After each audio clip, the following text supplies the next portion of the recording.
Olá, pessoal! Sejam todos muito bem-vindos ao canal Habeas Pasta. Vocês já sabem, nós queremos ser um lugar referência em conteúdo jurídico da atualidade, mas sem qualquer viés político e ideológico. Hoje eu estou recebendo com muito prazer o professor Marcelo Rodrigues. Ele é professor, advogado, mestrando em Direito, pós-graduado em Direito Penal e Direito Tributário. Professor, é um prazer enorme receber você aqui. Obrigado, Rayane. É um privilégio. Obrigado pelo convite e que muito sucesso na Habeas Pasta. Muito obrigada.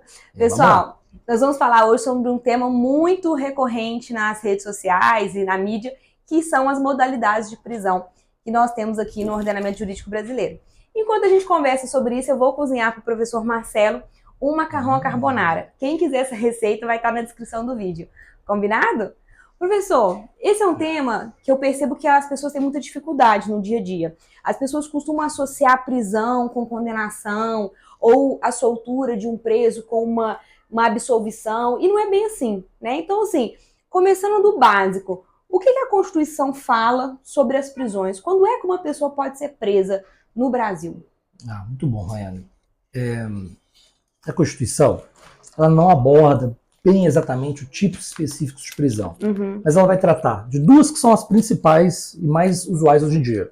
Que é a prisão em flagrante, não é? Ninguém será preso se não em flagrante. Aquele que está ali cometendo um crime ou acaba de cometer um crime.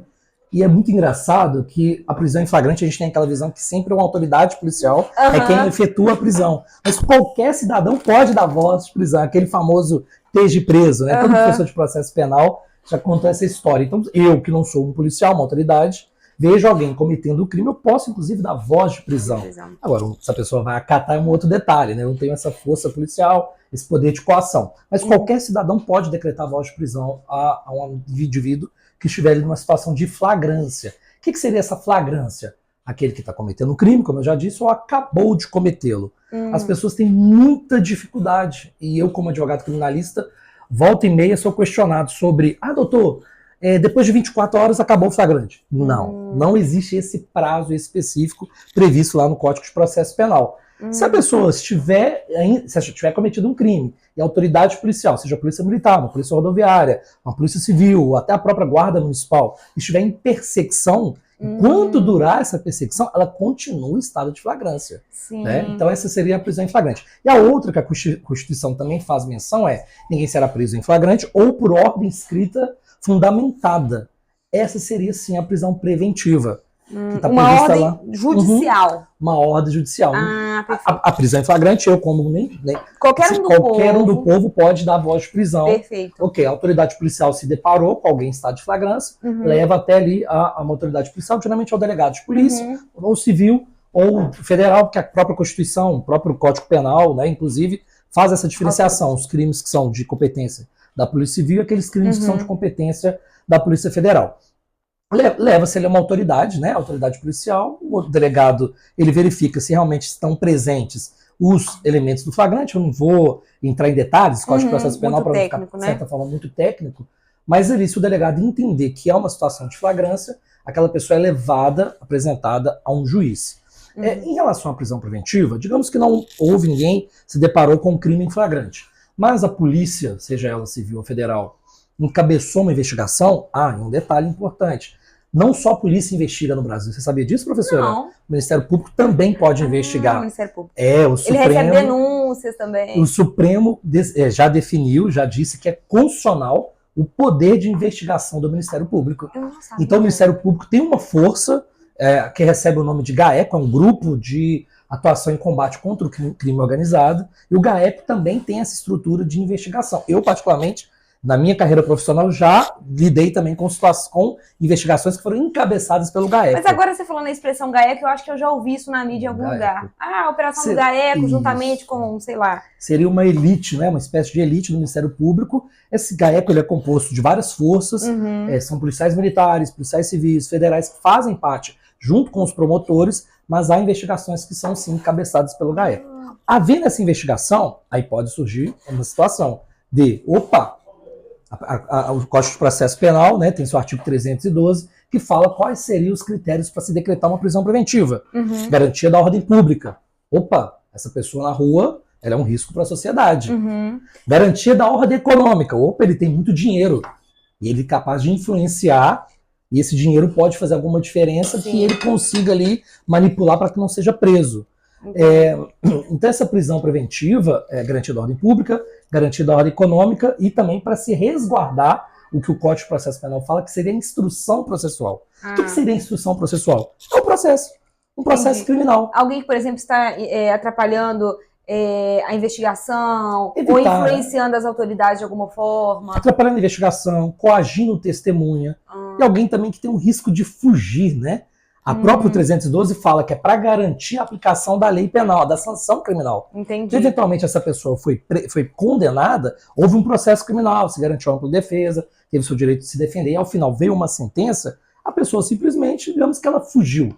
Então a prisão preventiva, né? A gente pode também depois citar esses casos midiáticos, seria até o próprio caso do Gustavo Lima, né? Sim. Que é um caso recente, que nós nos deparamos com ele, que a justificativa, não quero entrar no mérito se está certo ou errado, acho que aqui não seria espaço para isso, mas a justificativa da juíza, salvo engano de Pernambuco, seria que, ele está viajando para Miami, ele quer fugir, ele tem conhecimento que há contra ele uma investigação, e ele meteu o pé, né, entre aspas. Pode ser que ele fuja, né? Então, para resguardar aí a instrução, justamente, a gente prende ele.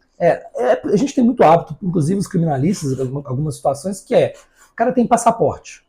Então, para ele, ele vai fugir? Não, peraí, então entrega o passaporte. O próprio judiciário... Não precisa prender, né? Não necessariamente. A prisão seria o extremo. Justamente. Existem outras medidas.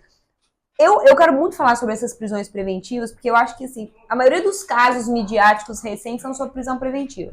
Mas antes, voltando um pouquinho no flagrante, eu queria exemplificar para o pessoal uma situação concreta muito falada, que foi os presos do 8 de janeiro, daqueles atos ditos antidemocráticos do dia 8 de janeiro. E ali a gente tem exemplos de tipos de prisão em flagrante, né? Então, por exemplo, teve pessoas que foram presas dentro dos poderes ali e foram presas no flagrante próprio, aquele que a pessoa é pega no momento da conduta. E tiveram outros presos que foram presos no dia seguinte, porque foram a um acampamento, né, que eles até acreditavam que o exército estava protegendo eles.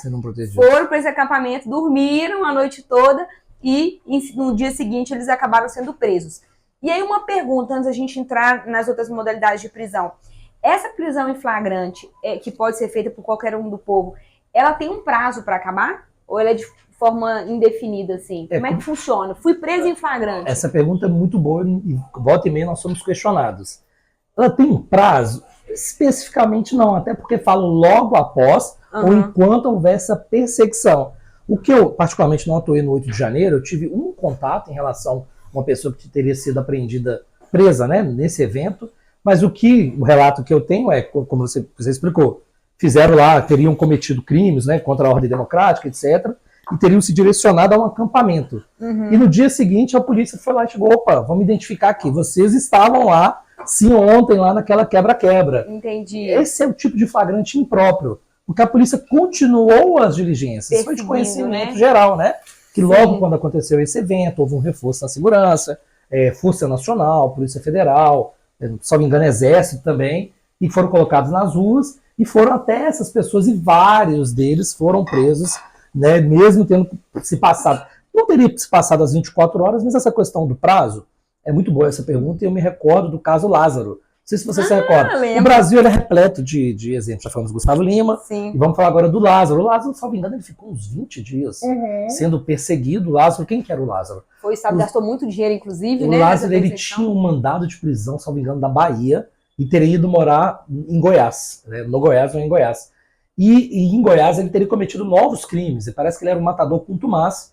E em Goiás a polícia ficou no seu encalço, ele tinha muito conhecimento da região, ele conseguiu por vários dias fugir ali da perseguição do helicóptero, do drone, dos cachorros, etc. Eu lembro. Deu um trabalhão para a polícia, um valor, um gasto, né, enfim, enorme para poder efetuar a prisão do Lázaro. E, salvo engano, 20 e tantos dias depois, o Lázaro quase seria preso, porque, salvo engano, houve uma troca de tiros, e aí a polícia, por óbvio, né, revidou, mas ali era um caso de flagrante. Ele estava ainda em estado de flagrância, porque ele teria, logo após cometido um determinado homicídio, se escondido na mata, e ali ele se embrenhou e foi se escondendo. E ainda estava em estado de flagrância. Se não houvesse essa troca de tiros e ele tivesse sido morto, a polícia poderia normalmente ter efetuado o flagrante dele. E aí, ele sendo preso em flagrante, ele pode ficar quanto tempo com essa prisão pelo motivo do flagrante? Essa pergunta é muito boa. O CPP teve uma alteração recente pela lei anticrime que fala que até 24 horas ele tem que ser levado a uma autoridade policial. Uhum. Se passar dessas 24 horas, digamos que ele está ali em poder do policial militar e foi levado ali a um delegado. Se passar das 24 horas do momento da flagrância, essa prisão ela passa a ser ilegal. E aí onde que a Constituição ela cita, opa, prisão ilegal é caso de relaxamento. A gente sofre muito para explicar isso para os alunos. Eu costumo dizer para os meus alunos o seguinte, olha, relaxamento e revogação é praticamente o efeito prático é o mesmo, a pessoa vai sair, mas tecnicamente não é. Então o que seria o caso de relaxamento? Prisão que é ilegal. Qual que seria o caso de revogação? A prisão naquele momento se tornou desnecessária. Entendi. Os requisitos do 312, lembra que ele tem que estar risco de fuga, risco à ordem pública, à ordem econômica, etc. Faltou esses elementos, aí é um caso de revogação de prisão. A gente costuma, né, o próprio judiciário tem muito isso presente, que é a questão do fato novo. Entendi. Houve aquela investigação, seja lá pela polícia, pelo GAECO, etc., e o juiz decretou, o GAECO, a polícia requereu, o promotor, etc., essa prisão preventiva, o juiz decretou. Pronto, a pessoa foi presa preventivamente. E digamos não, isso é fato notório. A maior parte hoje dos presos dentro do sistema penitenciário são presos preventivos. Entendi. Então a prisão preventiva, ela hoje talvez seja a mais famosa. A mais comum. A mais comum. A mais comum. Então, assim, para ficar bem claro, para quem não é jurista, né? Que apesar de ser jurista, eu também não sou do criminal. Ah, mas tá saindo muito bem. Vamos pensar. Tá aprendendo também. A pessoa foi presa em flagrante. E vamos supor que não tem requisitos para prisão preventiva. Ótimo. Né? Se a prisão tivesse sido ilegal, você falou muito bem que é caso de relaxamento de prisão. Isso. Se tivesse os requisitos da preventiva, essa prisão em flagrante seria convertida em preventiva. Justamente. Ok? Posteriormente, da prisão preventiva, se não há mais necessidade da prisão preventiva, aí a revogação da prisão. A revogação. E se depois do flagrante não tiver os requisitos para preventivo, o que acontece? Que não vai ser relaxamento porque não tem ilegalidade. Isso, o juiz concede a liberdade provisória. É o nome que a Constituição dá. Então, são a gente até brinca, é provisória, liberdade provisória, mas esse é o nome correto. Entendi. Então o juiz, essa pessoa foi presa em flagrante. E aí ela vai ser levada a uma audiência de custódia, que é onde também gera muita dúvida. A população tem uma visão que a audiência de custódia foi feita para soltar. Há números, eu não sou especialista nisso, mas hoje em dia a jurimetria, né? Se você for pesquisar a fundo, a maior parte, mais de 50% dos casos de audiência de custódia, ele continua preso. Ela hoje basicamente serve para você ver ali não só a legalidade da prisão, mas se ele sofreu algum tipo de tortura, para dar mais legitimidade até à atuação policial. Entendi. Eu vejo a audiência de custódia como um instrumento importante no combate à tortura e não como inimigo das forças policiais. Pelo contrário, faz com que a atividade policial ganhe até mais relevância e mostre, olha, realmente essa prisão foi efetuada dentro dos limites. Eu, policial militar, o policial civil federal, não precisei de torturá-lo, não precisei de bater. Eu tenho aqui vários elementos que demonstram que ele estava numa situação de flagrância. Perfeito, perfeito. Então, resumindo, foi preso em flagrante, tem 24 horas para audiência de custódia. Você levado a uma audiência de custódia. Nessa audiência de custódia, se o flagrante foi ilegal, o juiz vai mandar relaxar a prisão e a pessoa vai ser solta. Se não tiver requisito para transformá-la em preventiva, o juiz vai conceder a liberdade provisória. E, havendo os requisitos da prisão preventiva, o juiz decreta a prisão preventiva. Isso. O que eu quero deixar claro é que, independente da modalidade de prisão, ela flagrante, preventiva ou temporária, que a gente vai falar mais dela daqui a pouco, há sempre um controle judicial. É o que a Constituição prevê. Para todos os tipos de prisão, sempre vai haver um controle judicial. Não é? Então, o Ministério Público, ele como órgão acusatório, recebeu aquele flagrante, as forças policiais atuaram, mas sempre, qualquer tipo de prisão, vai haver um controle judicial.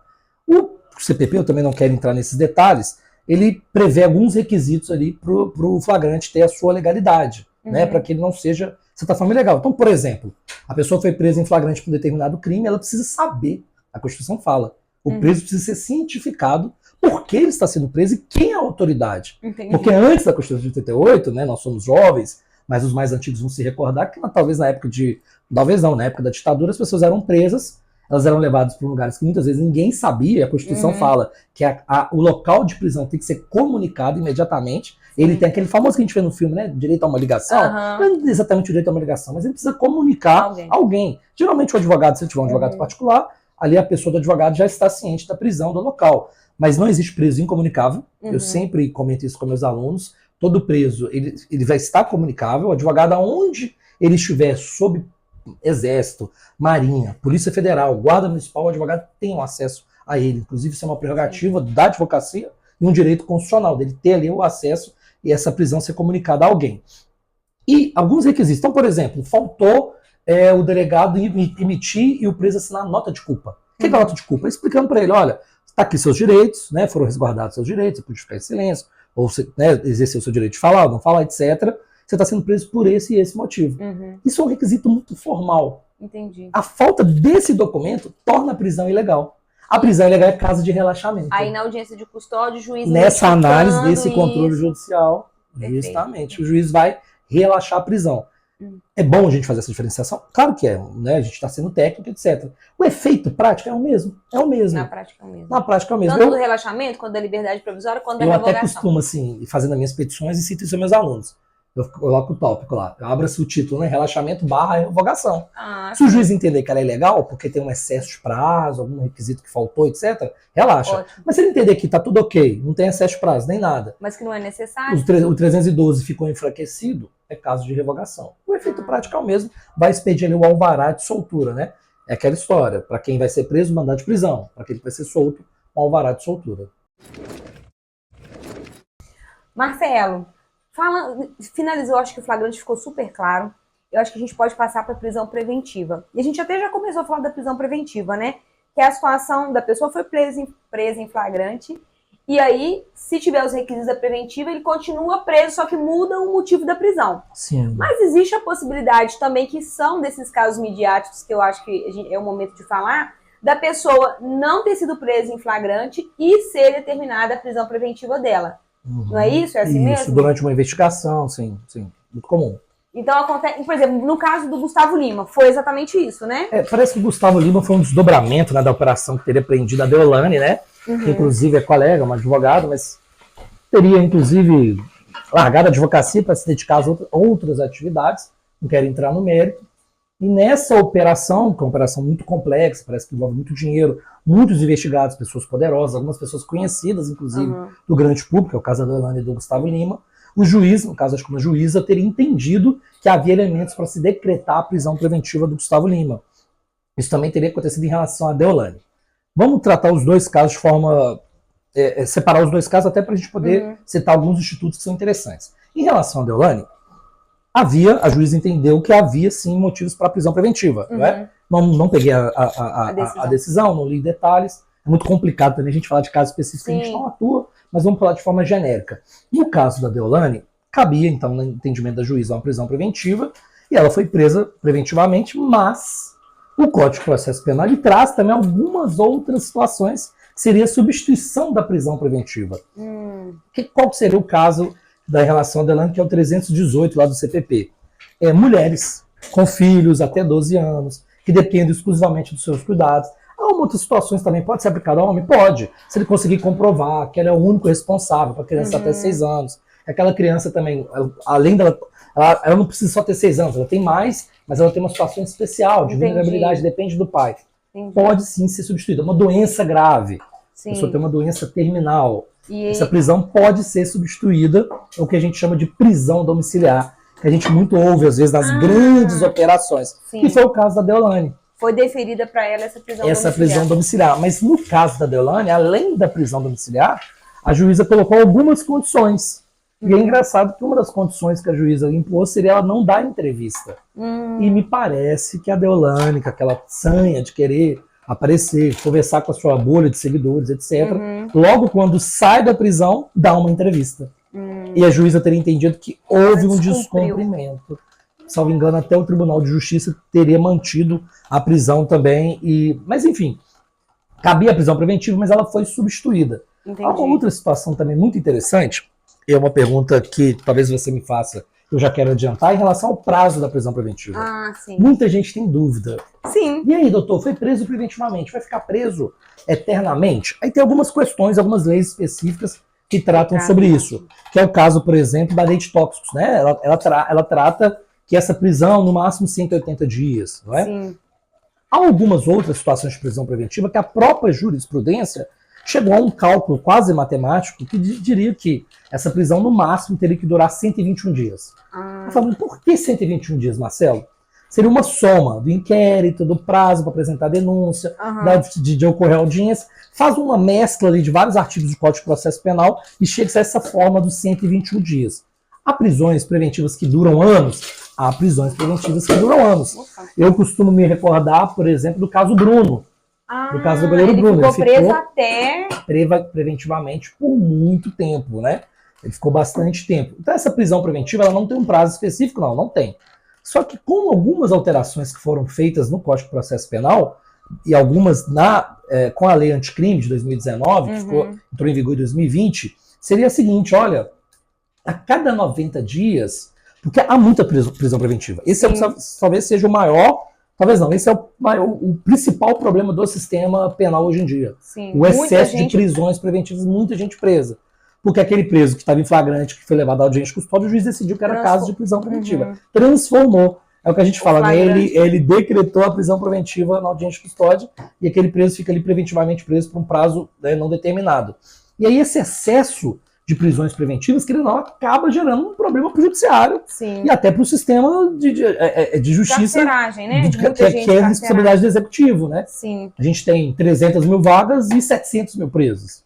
E muitos desses sem decisão transitada em julgado. Justamente, presos preventivamente por um prazo, né? Então, com esse esforço, o legislativo, né, o legislador, com o projeto, ele chegou ele criou-se, né, um artigo 316, parágrafo único, que seria o seguinte, olha, tudo bem, você pode prender preventivamente, mas a cada 90 dias você vai revisar se essa prisão é necessária. Então, se ainda mantém os requisitos. Ele obrigou ao juiz que ele decretou a prisão, que depois de 90 dias ele revise se aquela prisão ainda é necessária. Agora, isso é um problema, né, Rayane? Porque na área civil também você deve lidar com isso. Uma coisa que está na lei. Outra coisa é a interpretação. Não é nem a questão só da prática, mas outra coisa é a interpretação que o STF dá à lei. Sim. Por que eu estou dizendo isso em relação ao 316, parágrafo único? Até o primeiro momento, o artigo estava ali sendo implementado, alguns advogados faziam o uso correto, pediam, etc., outros não sabiam. Alguns juízes criaram ali como se fosse um calendário, um lembrete no calendário do celular dele. Olha, a cada 90 dias eu vou revisar essa prisão. E aí chegou no STF um habeas corpus de um preso famoso. Quem que é esse preso? O André do Rap. Quem é o André do Rap? O André do Rap seria sido considerado como uma das grandes lideranças do PCC, seria o braço do PCC de exportação, contato com o PCC, enfim, eu particularmente não quero entrar muito em detalhes, mas o André do Rap, não me recordo o nome dele efetivamente, chega no STF um habeas corpus. E a defesa do André do Rap questionava, olha, passaram-se os 90 dias, o juiz não revisou a prisão dele não. Olha, STF, tem que soltar. Se qualquer prisão que excede o prazo, aquela questão das 24 horas e tal, dos 180 dias da lei de tráfico, da lei de tóxicos, por exemplo, se exceder o prazo, essa prisão se torna ilegal. Prisão ilegal é caso de relaxamento, já falamos sobre isso. E aí chegou para o STF, a defesa dele disse, olha, STF, é caso de relaxar. E aí o ministro Marco Aurélio teria concedido de ofício e de forma monocrática um habeas corpus ao André do Rap. Eu não quero entrar no mérito, a gente sabe que essas decisões monocráticas do STF tem sido um problema, haja vista a própria situação do ministro Alexandre de Moraes e o Twitter, né? O Twitter, nesse momento, hoje, 27 de setembro, 9h32, ele está fora do ar por uma decisão monocrática do ministro Alexandre de Moraes. A gente sabe que isso é um problema, mas não é o foco nosso aqui do momento. E aí o André do Rap conseguiu um alvará de soltura.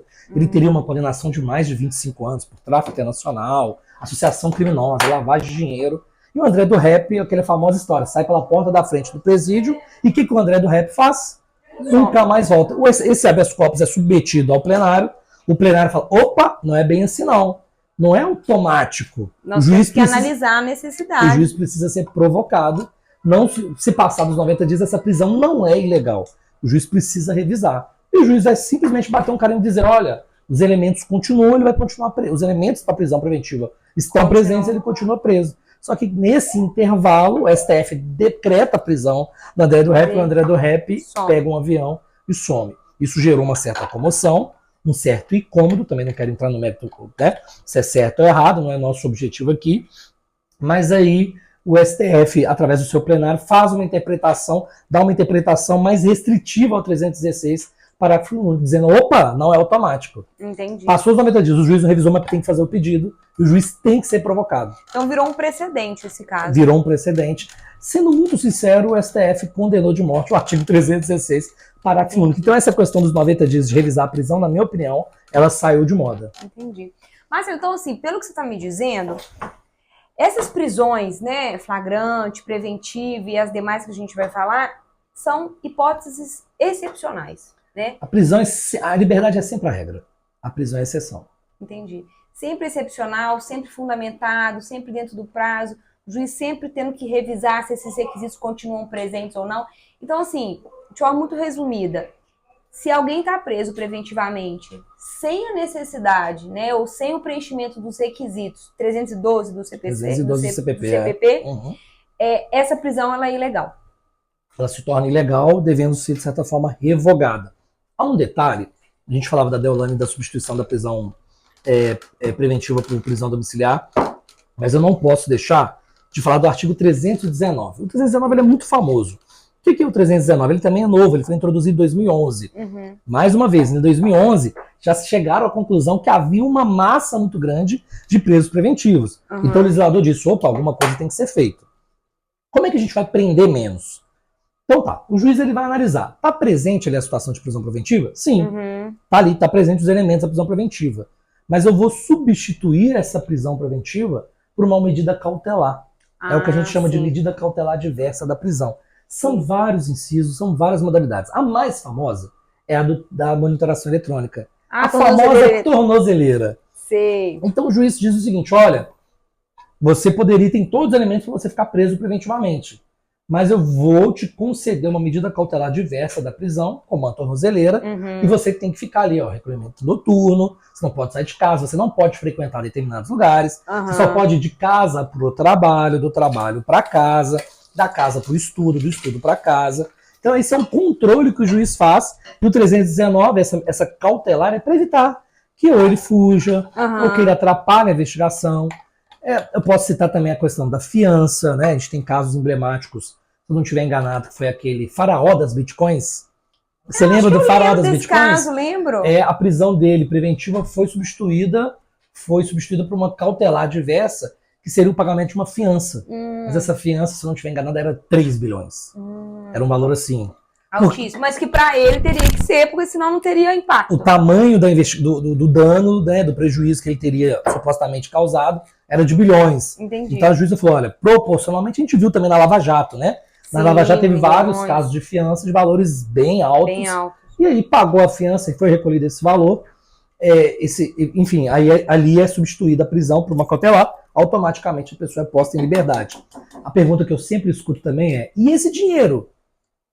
Ele vai para um fundo, né? Ele fica ali guardado, depositado judicialmente. Se essa pessoa vier a ser absolvida, esse dinheiro é restituído a ela. Se essa pessoa vier a ser condenada, uma condenação definitiva, esse valor fica para um fundo penitenciário.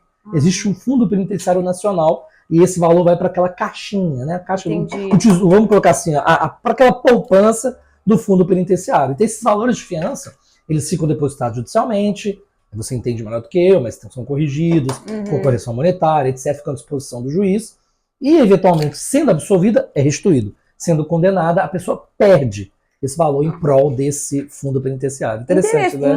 Interessante também essa questão dessas medidas cautelares alternativas à prisão, que a gente tem visto isso muito nessas prisões preventivas recentes, de medidas também com a apreensão de passaporte, que você comentou do caso do Gustavo Lima, proibição de acessar determinadas redes sociais. De ter contato com os demais investigados. Contato com demais investigados. Teve até uma polêmica de que não poderia ter contato com o advogado, a AB interveio. Advogados não puderam ter contato entre si. Eles, exatamente.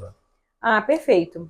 O 319, a minha crítica, assim, não é uma crítica, uma análise que eu posso fazer aqui, já que a gente se dispôs a falar sobre prisão, penso eu que o 319 ele é pouco utilizado.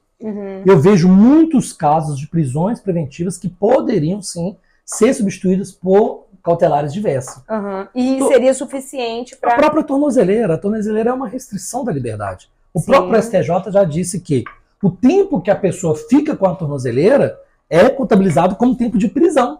Porque é uma restrição. Tem lá um instituto no Código Penal que chama-se detração. O que é detração? Você ficou preso preventivamente 2 anos. Foi condenado a uma pena de 12 anos. Digamos que seja um homicídio qualificado, a pena mínima é 12 anos. Esses 2 anos que você ficou preso preventivamente vão ser abatidos. Esse instituto chama-se detração. Então, ele tomou 12, já comprou 2, faltam 10. Entendi. Quando sair, transitar em julgado, ele for preso para cumprir a pena, já computa esse caso. E o tempo que ela utilizou tornozeleira, o STJ ele vai um pouco mais além, isso ainda não é tão consenso, mas o STJ também entende que até aquele recolhimento noturno, o que é o recolhimento domiciliar noturno? Que é também uma espécie de cautelar diversa da prisão, medida cautelar. A pessoa, a partir de 10 da noite até às 6 da manhã não pode sair de casa. Tem aquelas cautelares também, por exemplo, a pessoa foi presa porque ela sempre furta no shopping, numa loja, etc., na Zara. Vamos citar um exemplo, na Zara do shopping. Aí o juiz decreta, opa, peraí, não é caso de preventiva, mas eu vou substituir. Não é? Você pode cumprir, você pode aguardar a investigação solto, mas é o seguinte, você não aproxima da Zara. E lojas similares, são várias, né? São lojas similares, você não vai até essas lojas. Então a medida cautelar seria a pessoa ficar proibida de ir nesse lugar. O cara briga em boteco 3 horas da manhã, joga sinuca e sai batendo em todo mundo, etc. Proibição de frequentar bares. Eu já vi também uma dessas medidas cautelares diversas de prisão, que é muito comum, que é não se afastar da comarca sem autorização judicial. Lembra da questão de você garantir a instrução processual? Eu preciso intimá-lo para uma audiência. O cara mudou, estamos aqui em Belo Horizonte, o processo corre em Belo Horizonte, o cara mudou para Rio Branco, no Acre. Tudo bem que hoje em dia com a tecnologia a pessoa pode ser citada até por redes sociais, por WhatsApp, etc. Mas imagina vocês pedir uma carta precatória para Rio Branco, vai demorar. E vai ser difícil de encontrar o cara. Então o juiz, as cautelares mais comuns, e oriento muitos dos meus clientes a obedecê-las e tal, que é manter o endereço atualizado, comparecer a todos os atos do processo. Então ele foi solto, e a obrigação dele é comparecer a todos os atos. E aí, muitas vezes, Raiane, assim, isso é falta de orientação, por isso que é importante ter um advogado, que seja um bom advogado, a pessoa, ela mudou o endereço, ela não atualizou. Não sabia, né? E ela pensa, aí é uma pergunta interessante que eu sei que você vai me fazer, mas eu posso falar sobre ela agora, que é, quando a pessoa é solta, ela passou por uma audiência de custódia, foi solta. Às vezes ela pensa o seguinte, acabou o meu processo, eu fui absolvido. E vai embora. Foi solto, acabou o processo. E aí ele forneceu um endereço lá de Ribeirão das Neves e de repente ele reconstruiu a vida dele lá em Fortaleza. E não tá nem lembrando do processo. Nem lembrando, só que o processo prosseguiu. E o juiz, uma das cautelares que o juiz impôs é mantenha o seu endereço atualizado. Aí vai o oficial de justiça levar para ele lá a denúncia, uma cópia da denúncia para ele apresentar a sua defesa. O que vulgarmente eles chamam de capivara, conhecido como capivara. Chegou lá então a denúncia e o oficial de justiça bateu no endereço de Ribeirão das Neves, não encontrou. Foi uma segunda vez, não encontrou. Terceira vez, ele se mudou para Fortaleza.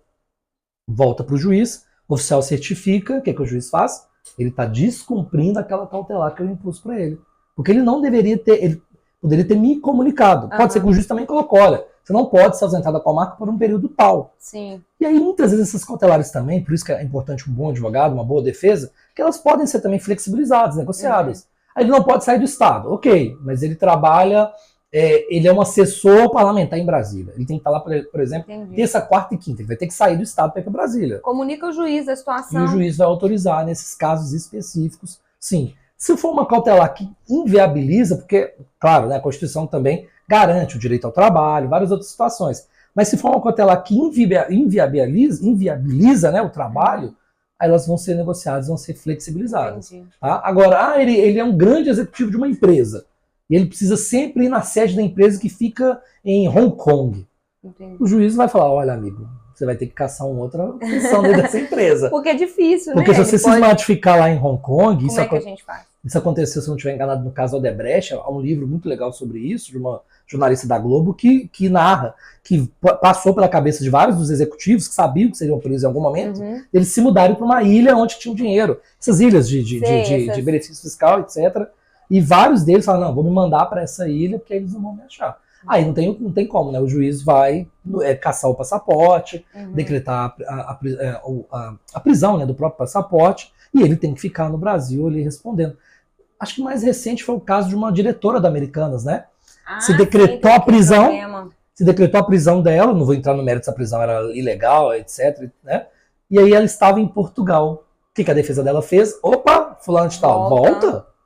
E ela voltou, pegou o voo, chegou na Polícia Federal, foi presa no aeroporto, se apresentou, a defesa fez o pedido, o juiz falou, não, ela vai ficar quietinha no Rio de Janeiro. Ok, revogou a prisão dela, concedendo-lhe uma outra cautelar, que era não se ausentar do país e nenhum, né, não poder viajar, por exemplo. Então, assim, o 319, na minha opinião, ele é pouco utilizado. Tem um detalhe que é muito importante, eu sei que esse nosso canal vai ser assistido por diversas pessoas, alunos, entusiastas, pessoas interessadas, juízes, promotores. A crítica que eu faço é o seguinte, o 319 ele vem depois do 312. O 312 é o que fala das medidas da prisão preventiva. Isso. Então vamos lá na tipologia. 312, prisão preventiva. 319. Então eu só vou substituir quando eu tenho algo. Então para eu substituir eu preciso ter pelo menos os elementos da prisão preventiva. Tem os elementos da prisão preventiva, eu passo a análise do 319. Essa é a determinação do Código de Processo Penal. E eu só vou substituir se houver os elementos da prisão preventiva. Entendi. Então tem a prisão preventiva, tem os elementos da prisão preventiva, mas a prisão é muito drástica. Então eu preciso analisar o 319 para ver se aquelas medidas não são suficientes para garantir o risco do 312. Esse é o ponto. Você seria uma ótima juíza criminal. Entendi. Com certeza, porque você entendeu o espírito da coisa. Entendi. Olha, então estão presentes os requisitos da prisão preventiva? Sim. Mas agora eu preciso analisar se ela realmente é suficiente, se essas medidas cautelares são suficientes para resguardar a instrução processual, a ordem econômica, a garantia da ordem pública. O juiz, muitas vezes, eles fazem uma inversão. Entendi. Casos que são de liberdade provisória, eles colocam uma medida cautelar. Esse é um grande problema que eu percebo dentro hoje do sistema de justiça criminal. Pessoas que deveriam estar em liberdade provisória, que a gente chama de plena, cumprindo com uma medida cautelar, por exemplo, com uma tornozeleira, com a restrição com o recolhimento noturno, com valor de fiança. Então esse é um problema que a doutrina processualista hoje mais moderna faz. É uma crítica. Mas peraí, para substituir eu preciso substituir quando tem algo. O juiz já sabe. Chegou para ele viu que não é caso de prisão preventiva. Fala, olha, tudo que está constando aqui são elementos abstratos, a pessoa é primária, ela tem endereço, ela pode ser localizada, ela tem um trabalho, ela me apresentou a documentação. Mesmo assim, o juiz vai lá e decreta para ele a medida cautelar. O correto seria a liberdade provisória.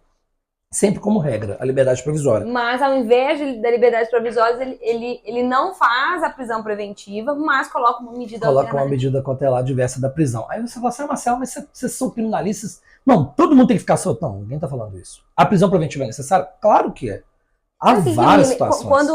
Quando eu estudei prisão preventiva, e esse caso para mim foi muito... encaixou. Realmente tem caso que é imprescindível a prisão preventiva. Não sei se você se lembra do serial killer de Goiás. Serial killer de Goiás. Me recordo alguma coisa assim. Ele era um rapaz super jovem e ele, eu não sei se depois identificou algum problema mental, mas acredito que não. Ele era um serial killer, ele matou 35 pessoas, se não me engano, mais de 30 com certeza foi. E assim, ele saía pela rua sem motivo nenhum, chegava numa pessoa e atirava contra ela. Então assim, essa pessoa vai ser processada, mas a sociedade não pode aguardar uma decisão transitada em julgado para recolher essa pessoa na prisão. Esse é um caso típico de prisão preventiva. Então fica muito nítido a prisão preventiva. Mas é uma prisão que deve ser decretada de forma excepcional, é isso. Os mais garantistas, né, que é o nome que a teoria recebe, né, daqueles que são a favor do direito penal mínimo, nenhum garantista é contra a prisão preventiva. Entendi. O próprio Ferraioli, que é o pai, né, um professor italiano, que é o pai do garantismo, ele entende que a prisão preventiva é necessária. Em alguns casos. É como você citou um exemplo. O cara é um maníaco, ele está na rua estuprando mulheres. Eu vou mantê-lo solto?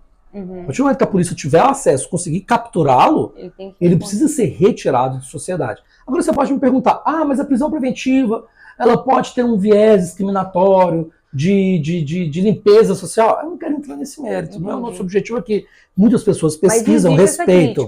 Existe essa crítica. Que a maior parte dos presos preventivos, muitas vezes, estão presos por crimes cometidos contra o patrimônio, homicídio e lei de drogas. E a lei de drogas, basicamente, prende jovens de periferia. Que ou são jovens periféricos ou jovens negros. Então você pode fazer essa crítica? Pode, ela cabe? Cabe. Talvez a gente não vá aprofundar, não é necessário a gente aprofundar, que a gente não vai ter tempo. Mas a prisão preventiva é necessária? Eu vejo a necessidade dela em várias situações. Em vários casos. Você tem um preso que tem muito dinheiro, que ele vai dizer o seguinte, olha, casos mesmo envolvendo... Teve o caso do Thiago Brenan, né, em São Paulo, que ele teria abusado de várias mulheres, e por fim ele teria na academia agredido uma mulher, uma discussão, etc. E quando ele foi preso, vários casos, as mulheres foram reportando ao sistema de justiça que o Thiago Brenan havia abusado. Várias mulheres, foram vários relatos. O Thiago Brenan é um homem muito rico, um empresário muito rico. Ele tem poder de falar, olha, cala a boca, porque senão eu vou te matar, vou te poderia prejudicar a instrução criminal. Justamente. E coagir testemunhas, né? Entendi. Esse é um caso que eu sempre comento com meus clientes. Você está solto. Nunca faça contato com uma testemunha. Fala assim, olha, muda seu depoimento, me ajuda. Isso é motivo para prisão preventiva. Muitas vezes é aquele caso que a gente brinca, os clientes às vezes não se ajudam, né? Tem aqueles casos que não se ajudam. Foi o caso da Deolane, por exemplo, ela dá entrevista. Ela não se ajudou, né? Gosto ou não da Deolane, mas ela, naquele caso específico, ela não se ajudou. E ela, como advogada, né, não podia nem falar que não estava ciente. Talvez ela faltou um pouco de instrução, ou, enfim. Mas para a gente encerrar o 319, eu vejo ele de pouca aplicação na prática. A gente poderia reduzir bastante o número de presos. Muitos estão presos desnecessariamente, e há um outro problema, que a gente fala da proporcionalidade. O cara está preso. Tráfico de drogas, por exemplo, ele está preso preventivamente. Se ele vier a ser condenado, Rayane, vai ser aplicado para ele. Ele é a primeira vez que ele foi preso, ele não é envolvido numa facção criminosa, ele é primário, etc. Vai ser aplicado para ele uma pena, essa pena pode ser reduzida até 1 ano e 8 meses. Aí aquela regrinha do Código Penal, 1 a 4 anos, regime aberto. 4 a 8, semi-aberto, acima de 8, fechado. Se ele vai receber uma pena de 1 ano e 8 meses, a pena seria cumprida como? No regime aberto. Entendi. A pena no regime aberto ela pode ser substituída até por um serviço comunitário. Sim. Ele paga uma multa e presta serviço comunitário. O juiz pode transformar em 2. Olha, paga com salário mínimo e presta 8 meses. Entendi. Esse tempo aí de 1 ano e 8 meses de serviço comunitário. Até aí tudo bem. Ele não vai ficar preso. Entendi. Então você imagina que ele fica 6 meses, que é o prazo que a lei de tóxicos prevê, né, o prazo máximo, né? Aí ele fica preso preventivamente. Aí ele passa pela audiência.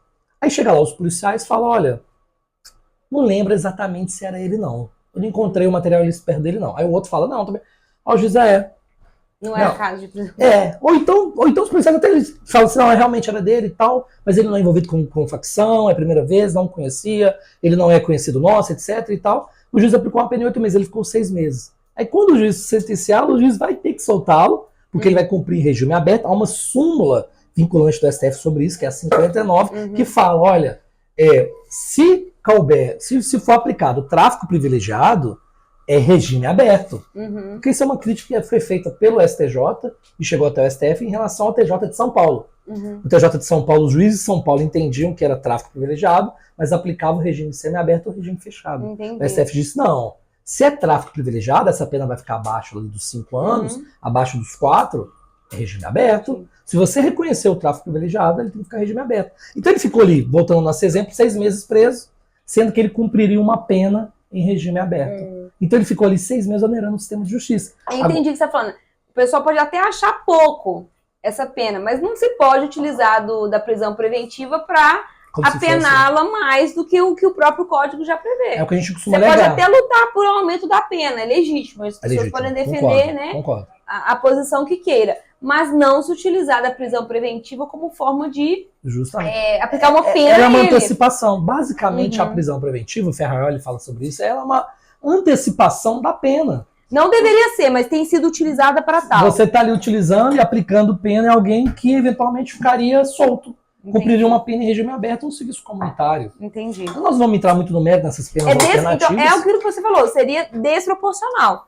E a Constituição prevê, tá lá, é princípio implícito da Constituição, né? É a proporcionalidade. Entendi. Os criminalistas gostam muito de uma expressão, Rayane, que é homogeneidade. Até coloca isso na minha petição, acho bonito demais. Homogeneidade. Mas o que é homogêneo? Algo que é compatível. Sim. Como é que eu vou manter alguém preso por, sei lá, não nem falar de insignificância, não. Mas um furto, o pessoal roubou, sei lá, fez um furto, né? Cometeu um furto de 6 garrafas da cerveja Raves Data no supermercado. Aí ela vai ficar presa 8 meses, sendo que, numa eventual sentença, o juiz consideraria um regime aberto. Ou seja, restitui, né? Embolsa lá o supermercado, etc. e tal, presta o serviço comunitário, passa por um curso para você aprender que não é certo você ficar furtando garrafa de cerveja do supermercado. Ela vai cumprir regime aberto, só que ela ficou ali 6 meses, 8 meses no sistema. Entendi. Qual é o problema disso? Não é o nosso foco aqui hoje, mas o sistema prisional, hoje em dia, ele é um foco de... O próprio STF diz que é estado de coisa inconstitucional, e muitos a gente pode dizer assim de forma popular, né? O sistema prisional é a escola do crime. Sim. O cara chegou lá porque ele furtou 6 garrafas de cerveja. E ele sai de lá, ele se vincula a alguma facção criminosa, e aí ele sai de lá ladrão de banco, ele sai de lá um homicida contumaz, ele aprende a trazer uma mercadoria ilegal, uma droga do Paraguai, da Bolívia, ele sai de lá, é o que diz escola do crime. Então não é, vocês são muito bonzinhos, não é isso. Muitas vezes é pessoas que não deveriam estar no sistema e eles vão se transformar em presos piores. E aquela característica de ressocialização, que a própria Constituição fala que a pena, o sistema prisional deveria ter, se perde. É porque existe uma sensação de impunidade da população, só que assim, o que você está falando, eu estou entendendo muito bem, é que a lei já está posta. A lei já não põe uma prisão para esse tipo de situação. Então não faz sentido você manter preso privativamente alguém que futuramente, se reconhecida a conduta e ela for condenada com trânsito em julgado, ela não vai ter esse efeito que ela não vai ter uma consequência tão grande quanto a que ela está sofrendo já na prisão preventiva. Você tocou num ponto muito importante, ao meu ver, que é a questão dessa sensação de impunidade. Ela é presente, ela não é tão recente assim, já vem de um tempo. A sociedade tem essa sensação. Eu vou entrar aqui, assim, não quero entrar muito em números, etc., mas há uma sensação de impunidade por quê? As pessoas pensam que se prende pouco. Mas se a gente existem 300 mil mandados de prisão em aberto. Imagina que o sistema já está sobrecarregado. Se todos esses mandados forem cumpridos, a polícia, digamos que a polícia faz uma força-tarefa para efetuar todas as prisões. E aí? Todas as prisões mandadas em aberto. Para onde que vai essa massa? Não tem como. Então, essa questão que as pessoas falam, olha, uma sensação de impunidade, está muitas vezes também vinculada à própria atividade, não até da Polícia Militar, não da Polícia Militar, mas sim da Polícia Civil ou da Polícia Federal no trabalho de investigação. Por quê? Há dados, eu vou tentar assim, generalizar, não quero ser muito científico nesse ponto, a cada 10 crimes, 2 são apurados, são solucionados. Isso em homicídios, imagina que a cada 10 homicídios, 2 são solucionados. Então, digamos que 10 homicídios, 2 estão ali sendo processados, investigados, processados, presos, condenados. 8 ficaram impunes.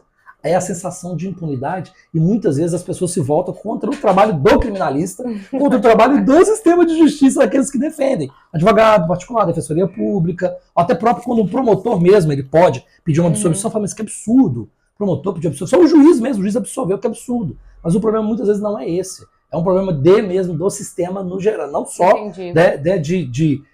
da Polícia Civil, da Polícia Investigativa, efetuar a investigação de todos os casos e levarem eles. Você imagina que se nos homicídios, eu costumo brincar, né? Se nos homicídios a polícia não consegue apurar todos, imagina os crimes de menor potencial. Sim, porque o homicídio é uma coisa gravíssima, né? Eu sempre digo isso pro meu cliente, olha, ele fala, doutor, meu caso é grave, vai andar rápido? Cara, pode ser que ande rápido. Mas o delegado ali, ele tem uma fila. Ele tem um homicídio, ele tem uma Maria da Penha, ele tem um furto, ele tem um roubo. Estupro, né? São crimes graves. Você acha que ele vai... mas aquele golpe que eu caí, que o cara me ligou, falando que era do Nubank, que tinha que atualizar os dados, e foi lá e fiz um pagamento para ele, fiz para ele a transferência de um determinado valor e tal. Que é um furto, mediante fraude, etc. Abuso de confiança, tal, etc. Você acha que o delegado, na hora que ele tem lá na pilha de processo, de inquéritos, né? Homicídio, estupro, roubo, furto, ele vai apurar o furto? Não. Ele vai priorizar? Isso é o ser humano é básico, ele vai dar prioridade àquilo que em tese é mais grave e mais importante, né? Mas, enfim, são muitos assuntos, mas essa sensação de impunidade ela é presente e tem que ser também assim, aberto à sociedade. Eu penso que muitas vezes falta transparência. Entendi. E não é porque a polícia é ruim. Aí a gente tem que fazer uma discussão. Qual é a polícia que a gente quer? Mas será que eles estão potencialmente capacitados para exercer o papel? Entendi. Aí você chega numa delegacia e não tem investigador. Entendi. Você chega numa delegacia e não tem delegado. Ou a polícia militar não tem um determinado fardamento, uma arma, um determinado veículo. E são muitos crimes, né? É difícil investigar. O crime é uma consequência, isso nunca vai acabar. Não é problema do natural, é do ser humano. Aí a gente vai cair na sociologia do direito, não quero, né, como é que é? Durkheim. Essa turma, o próprio Durkheim fala, mas ele é um fato social, o crime é um fato social. A sociedade, enquanto houver sociedade, vai haver crime. Isso é inevitável.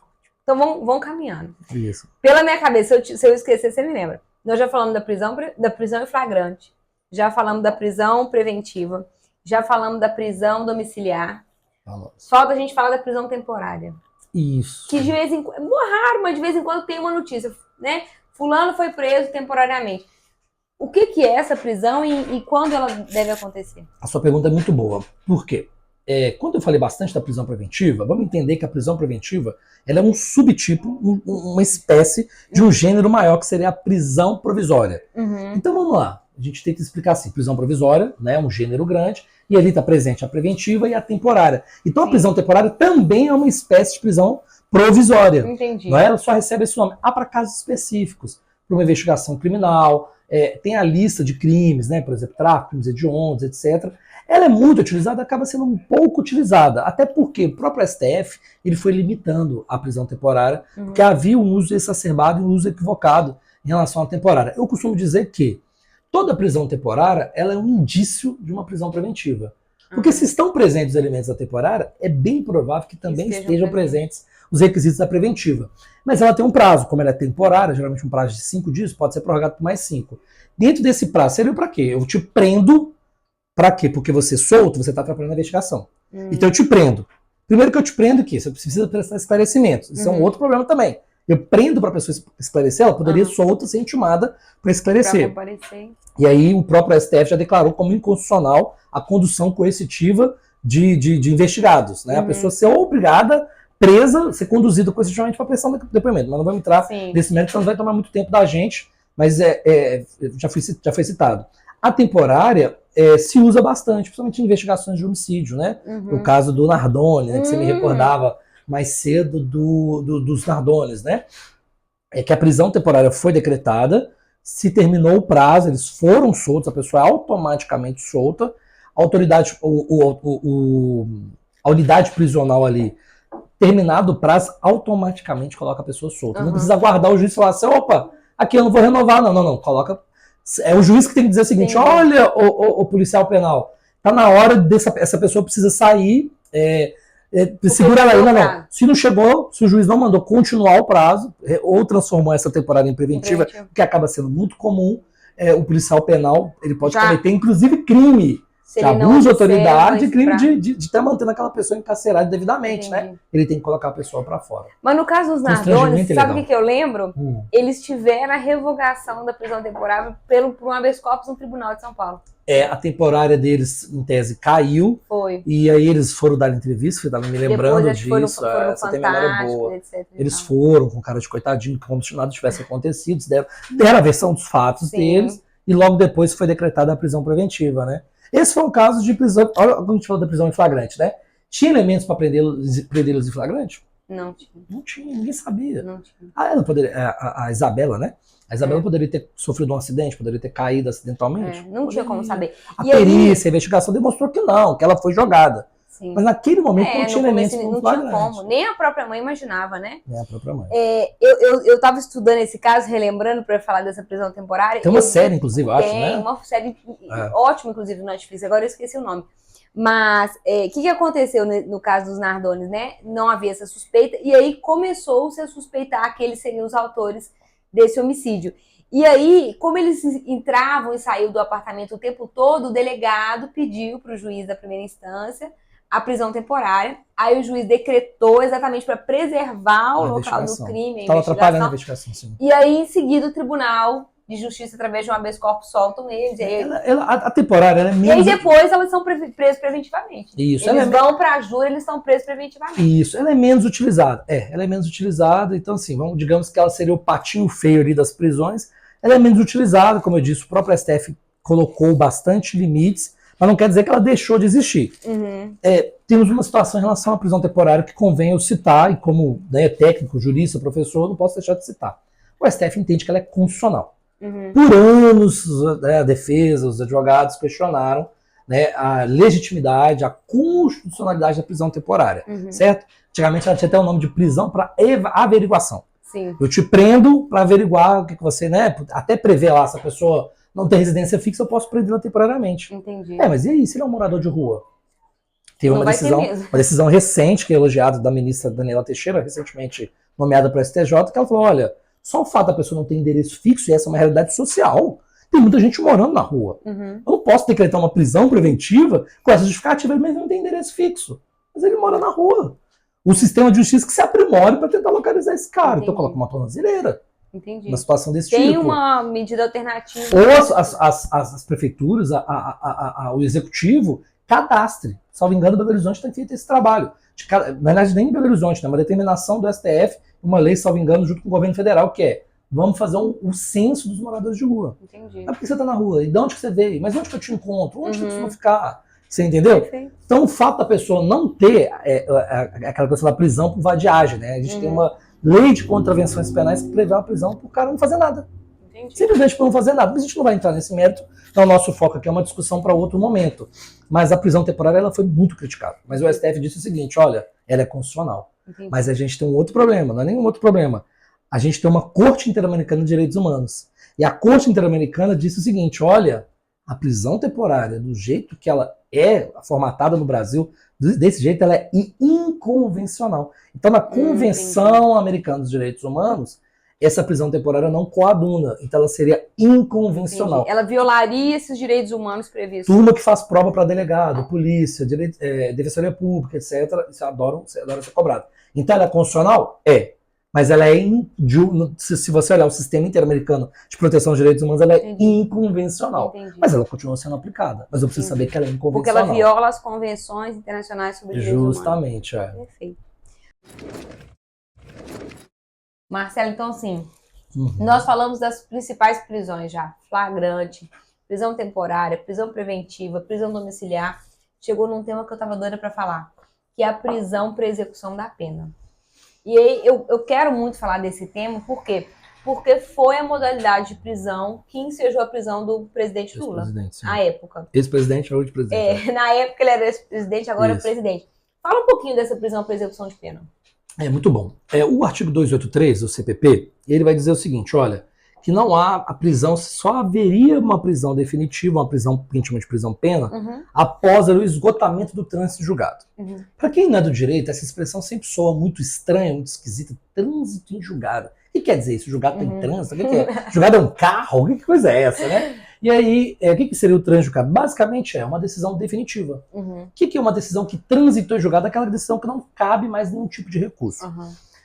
Havia uma discussão muito grande do seguinte: olha, há muitos recursos no processo penal, isso acaba demorando. E aí a mídia, né, que muitas vezes acaba influenciando a opinião pública, dizia que, olha, o problema do processo penal é que os advogados, quem tem bom advogado, protela, faz o processo demorar e nunca vai ser preso. E aí depois prescreve. O processo prescreve, etc. E o cara nunca vai ser preso. O STF em 2006, desculpa, teria entendido que não, o 283 é constitucional. 2016. Primeiro em 2009, foi 2009, ainda foi tinha antes 2017, ainda. 2009.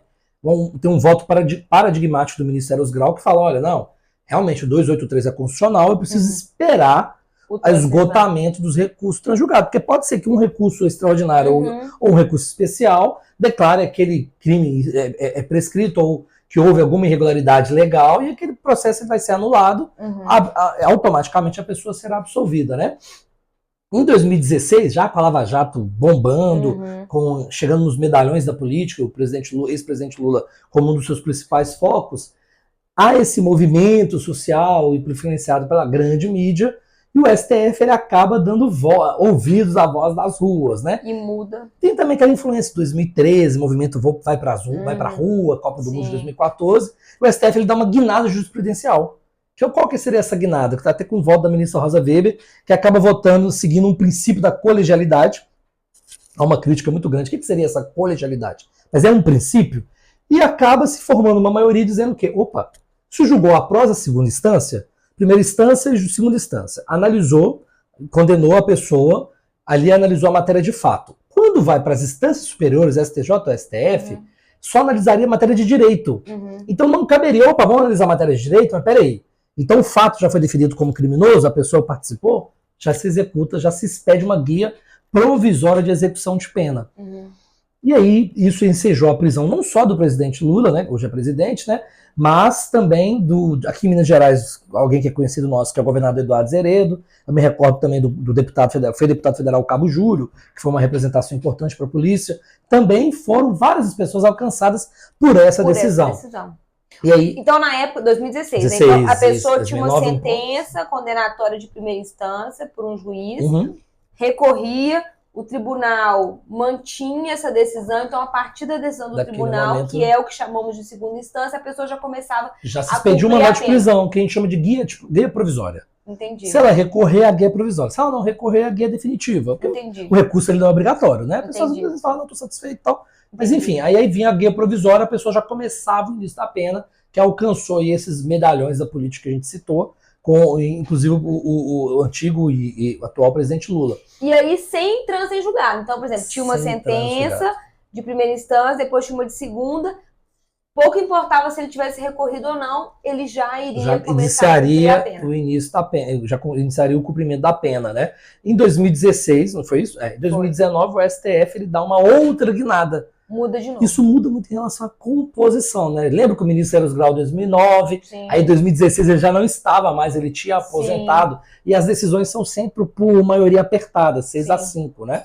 E nesse, em 2019, o STF ele chega em outro 6-5, que seria o quê? Se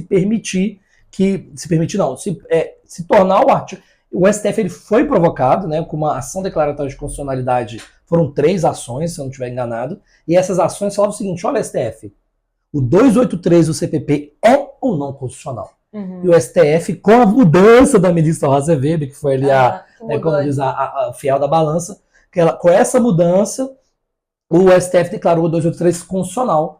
E eu só posso prender alguém de forma definitiva para a execução da pena após esgotar todos os recursos, ou seja, com trânsito julgado.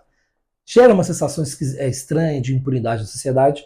As pessoas falam, mas não posso prender, tenho que esperar. Nós já falamos da prisão preventiva. Pode. Ela sempre existiu.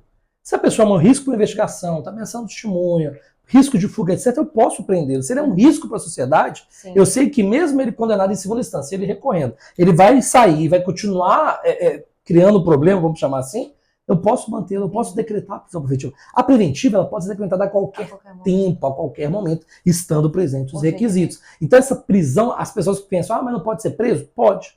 Agora, nós temos um problema. O STF fez essa virada jurisprudencial a favor do 283 do CPP, ou seja, mandando esperar o trânsito julgado. Marcelo, então nós já vimos que existem diversas modalidades de prisão e que não necessariamente uma pessoa presa é uma pessoa culpada, condenada. Sim. E nem uma pessoa solta está absolvida. Então eu queria só para a gente finalizar, definir o que a lei considera culpado, quem a lei considera culpado. Essa pergunta é muito boa e gera muita confusão, né? A culpa ela vai se formar após o final do processo. Se o processo penal, esgotados os recursos, chegou à conclusão, né, por passado por juiz, várias instâncias, etc., que aquela pessoa teria cometido aquele crime, ela é definitivamente culpada. Porque é uma questão meio constitucional também, pode incomodar, mas a Constituição fala, olha, aquele famoso todos são inocentes até que se prova o contrário. É o que a gente chama de presunção de inocência. Enquanto o processo não esgotar, a pessoa é presumidamente inocente. Sabe, tanto foi o que aconteceu com o Lula, né? Porque cumpriu pena, já estava cumprindo pena. E quando o recurso chegou ao STF, a STF falou, opa, tem um problema aqui de ordem jurídica, de ordem de direito, não é nem fato, não quero saber se é pedalinho, se é triplex, se ele mandou... prova, né? Não quero entrar nesse mérito, se ele mandou reformar ou não a cozinha, se ele queria o apartamento. Tem um problema que o juiz não era um juiz, era um juiz imparcial, era um juiz parcial. O juiz tinha interesse na causa. O STF mandando lá várias outras questões, a gente vai entrar aqui muito no detalhe, e teria acontecido também a mesma situação com o Pablo Marçal, né, que hoje é um candidato, está ali à frente das pesquisas em São Paulo. Ele teria sido condenado, se não estiver enganado, por um roubo, alguma coisa assim, e esse processo, em algum momento, ele foi anulado. Então, assim, lembrando, né, Rainha, a gente não pode esquecer, forma é garantia. Se eu tenho um processo que aconteceu um caso em Curitiba e o juiz de Belo Horizonte está julgando, a forma é garantia. O juiz de Belo Horizonte é incompetente. Isso anula o processo. Pode ser que tem todas as evidências, provas, etc., que caminham para aquela pessoa é culpada? Sim. Mas se não é um juiz incompetente, anula tudo. Então, muitas vezes se incomoda em relação ao Pablo Marçal, ao Lula e vários outros casos, mas ele tem elementos, etc. Mas não era um juiz parcial, não era um juiz imparcial, não era, a forma não foi respeitada. Se admitiu uma prova ilícita, esses processos são todos anulados. E a Constituição fala, né, que a presunção de inocência ele só perde a condição de inocente com uma sentença condenatória transitada e julgada. Professor Marcelo, nós estamos encerrando então o canal do Espaço. Eu gostaria que você olhasse para mas já? Passou rápido, foi tão gostoso. E desse os seus recados, onde o pessoal pode te encontrar. Pode me seguir no Instagram, meu Instagram é advogado Marcelo Rodrigues.